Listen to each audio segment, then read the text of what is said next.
Som Bussoga, que Bussoga és una paraula que es diu aquesta zona de l'Empordà, vol dir nyanyo, i ens agrada perquè és una paraula relacionada amb el territori i també que és algo occidentalment que surt del cap com una idea. I té a veure amb els dissenys que fem, que són una mica extravagants. I a Bussoga som l'Irina i en Josep.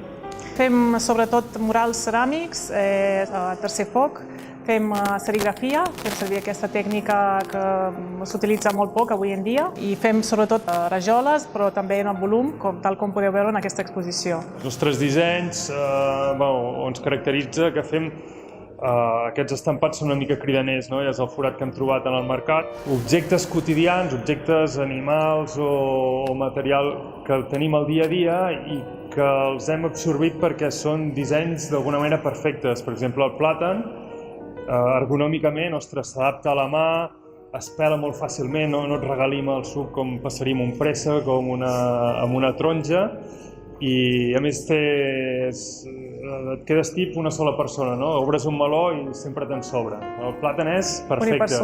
Unipersonal.